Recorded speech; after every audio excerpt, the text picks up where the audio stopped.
Welcome to the latest edition of Fitch's Virtual Investor Series. I'm Rui Pereira, the Global Head of Structured Finance, and today I'm joined by Atsushi Kuroda, Senior Director in Structured Finance. Today we're going to discuss non-China Asia structured finance. So let's just jump right into it. Atsushi, give us an update on performance. Yes. In this session, I would like to focus on ABS in India, Korea, and Japan, because these transactions account for a significant portion of the rated portfolio of my team. The asset performance of ABS in these three countries has been largely stable in recent years. The asset performance in India was temporarily affected by the first wave of the COVID-19 infection due to stringent countrywide lockdown. The impact was significant because collections were largely cash-based, and also disruption on business activities was severe.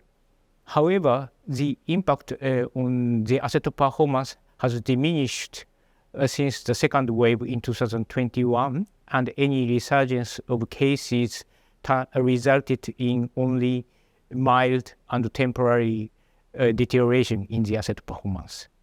In contrast, during the pandemic, we saw no clear deterioration in the asset performance in Korea and Japan, presumably because less opportunities for other expenditures and financial support from the government contributed to improvement in serviceability of borrowers. And what's the outlook for the remainder of the year? The rating outlook on our Indian ABS transactions is stable. The transaction benefit from a very simple sequential structure where credit enhancement rapidly increases after closing.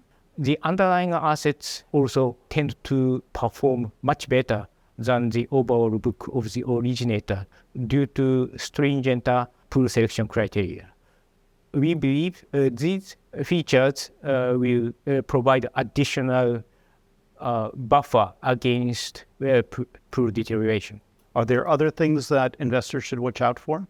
For India, we will monitor overall economic growth because our rated ABS are primarily backed by commercial vehicle loans extended to small road transport operators who tend to be more vulnerable to economic shocks than personal vehicle owners.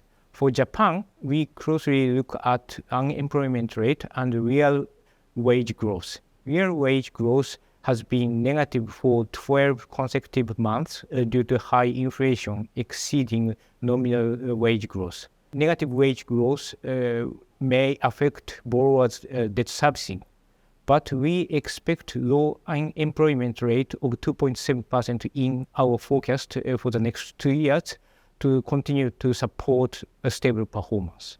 For Korea, we believe a high household debt is a key issue for the consumer finance sector, especially when coupled with interest rate rises and also intense market competition. These factors could increase delinquency rate.